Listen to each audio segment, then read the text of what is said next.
So far this month we've got loads and loads of things potted on, and we've sown lots of fresh seeds, but we still need to keep going so we can hit this target for that May planting out, because it's not that far away.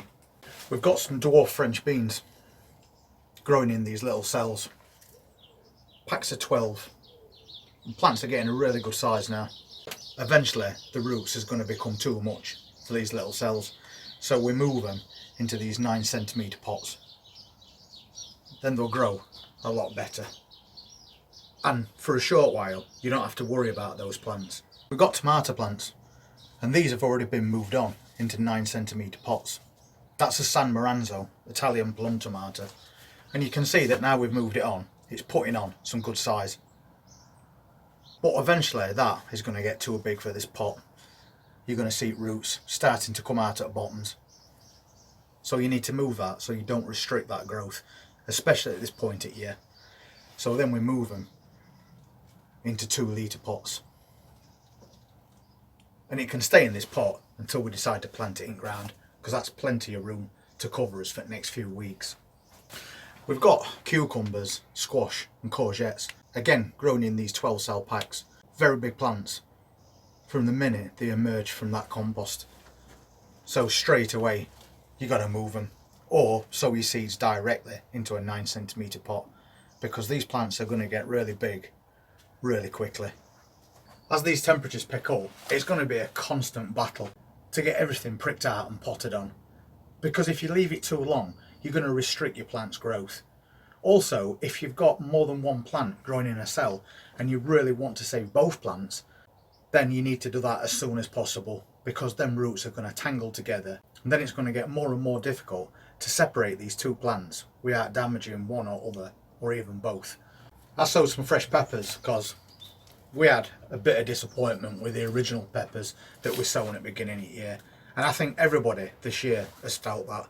There's quite a lot of people, including Stuart, who's part of this channel, that feels like they're way behind this year on everything, and the fact of that is, so is everybody.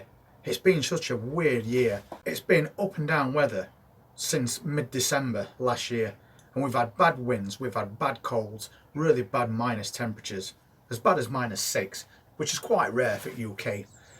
So it's not a case of you as an individual, it's a case of everybody, the country over, is behind. There's nothing you can do about that except play catch up between April and May. So we did some more peppers, and these ones in particular are the ones that we did from a store-bought pepper, a nice big yellow bell pepper that I saved the seeds from and dried out, and then I decided to sow those seeds because we wanted to see if we can get some decent plants. And if you look at these peppers, you can see that they've not only germinated and they're growing alright, but they're also starting to get the first true leaf, which is that tiny one right in the centre. So these plants are doing fine. But you'll also notice that there's more than one plant in each of these cells. And normally what we do is we'd pinch off that weaker one and let the stronger one grow on. But all these plants look pretty much equal. I'd rather try and save as many as possible. So I'm going to separate all these peppers off that's got 2 in each cell and try and save them all. But they're not all bell peppers. The ones on this side, they're hot lemon drop chili peppers, and they've got pretty much one plant per cell, and we don't even want lots of those anyway. That side, a tray, I think is going to be alright. We'll just leave those be. But if we can separate these sweet bell peppers, we could end up with another 12 plants rather than 6. So it's got to be worth trying that. When I'm moving on, quite small seedlings, things like this come in really handy. One tray are quite small pots. It holds 40 separate plants. And these pots are about 6cm. But when you move your peppers don't like to be moved from something like that straight into a 9cm pot. They just don't seem to take very well to that. So you're better off moving them into something like that, because there's plenty of room for them to grow in here. And obviously we're going to separate all these, so we're going to try and get as many plants as possible, but we're also going to be moving them into still quite a small space, not using a lot of compost. And you can get those from Wilco's if you want one.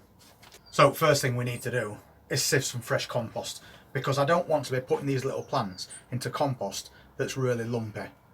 So we'll get a bit sieved, and then we'll get some of these pots filled, and then we'll try and carefully separate off some of these peppers to maximise the amount of plants that we can save. You can also get these sieves from Wilco's as well.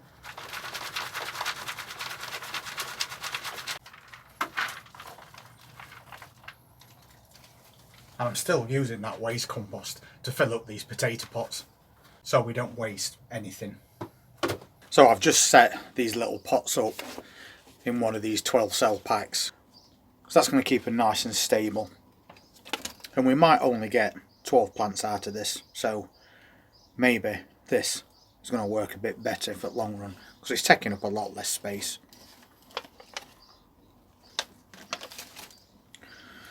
But these are the things that we need to think about.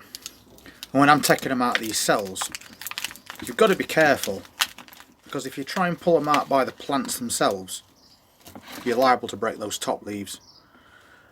And we can see that there's plenty of root system there already. Split them off like that, and then just carefully shake away that excess compost, which leaves you quite a substantial root system for such a tiny plant.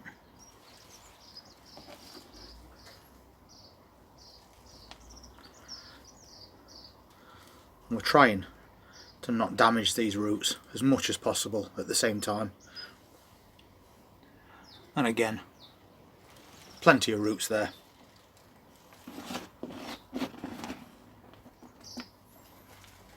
This one was a bit more difficult to get out. I actually left the other one behind. Maybe that's going to help us a little bit. As long as we don't snap any of these stems or lose any of these leaves, we should be alright. So I'll just keep going and separating these off.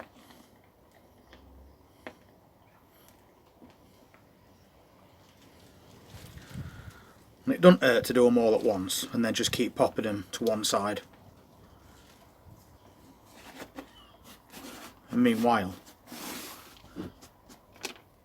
throwing that excess compost once again into that potato pot. So far, so good. They seem to be separating quite easily, which is brilliant.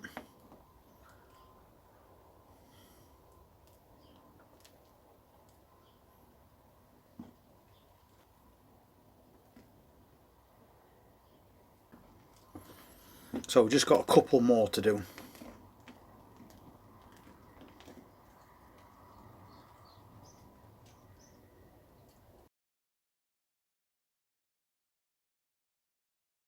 Having done that, we can now move them into their own separate containers. Big hole, nice and deep, as we do with most plants, and then we'll put that root system in there.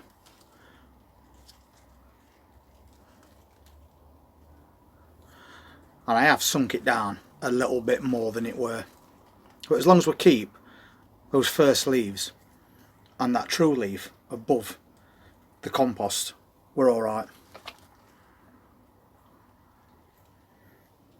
So we'll just go through these one by one, and I'm trying to be as careful as possible with these roots.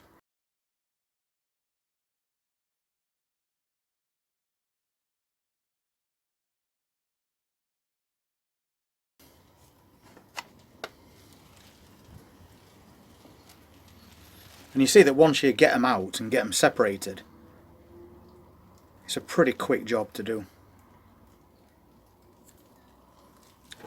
But when you're struggling for your peppers this year, Always worth saving whatever you can.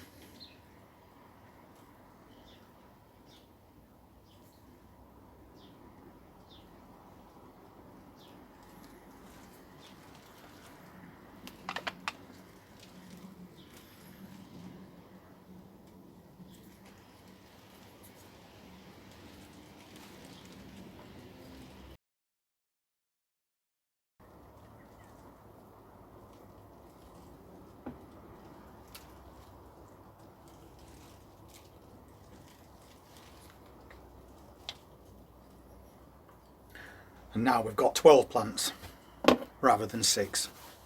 Another successful little bit of transplanting. And the rest that's left in this pack are those hot chili peppers, like I said earlier. And there is a couple that's got 2 plants in each cell. But I'm quite happy to just pinch those off and just leave 1 per cell, because we only need about 3 or 4 chili peppers anyway. Meanwhile, we've ended up with 12 really healthy sweet bell peppers. And what I'll do with those is I'll take them indoors just for today.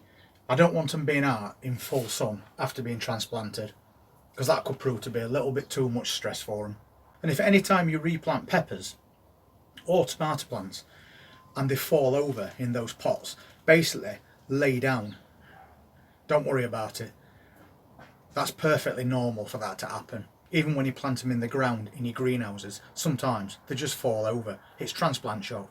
But after a couple of hours or so, they'll just pick themselves back up. So you haven't killed your plants. You just need to give them time to recover. And they'll not recover very well if you leave them in full sunlight when they're tiny little seedlings like this. And that's why I'll be taking them indoors for today, knowing that I've just turned what was 6 plants into now 12 really healthy ones. And we've got loads of those little pots in that 40 tray, but we're going to need them because we've also got these. These are more tomato plants that I've sown, 3 different varieties. And again, some of them have got 2 in each. But I don't think I'm going to separate these. I think I will pinch off the weaker ones. But we will move them from these really small cells into something a little bit bigger. Because normally at this time of year, I've got quite big tomato plants. But along with everybody else in country this year, we're quite behind. So we've got some in 2 litres that are really good size. And then we've got a few smaller ones. But I haven't got enough to fill the greenhouses like I normally do every year. And that's why we're growing extra ones. And because it's warmer and lighter now, these are going to grow a lot quicker than they normally would. As an example for these, this one has got 2 plants in it, and one's a little bit smaller than other. So it's just a case, as much as I really hate to do it, of just pinching one off and then leaving that 1 plant to grow on. And we'll do that with the entire tray, so we're just left with 1 plant in each. But to be fair, there is quite a lot of tomato plants there, and a lot more than I'm actually going to need. And we've got those San Maranzo Italian plum tomatoes, and there's 18 of those growing in here. And then we've got the Sweet Millions, which are the full-size tomato plants, but they grow big bunches of red cherry tomatoes, and we've got 12 of those. And then we've got the Cherry Falls, which are more suitable for containers because the bush tomatoes that again create little red cherry tomatoes. So plants like that, they're perfect for containers or baskets, and we've also got 12 of them. So even if I pinch 1 out from every cell and just leave us 1 in each cell, we've still got plenty to go at. So I'm just going to carry on over the next few days, getting all these little jobs done and encouraging plants to grow as fast as possible. Because as soon as it hits mid-May, we need to be getting things into the ground.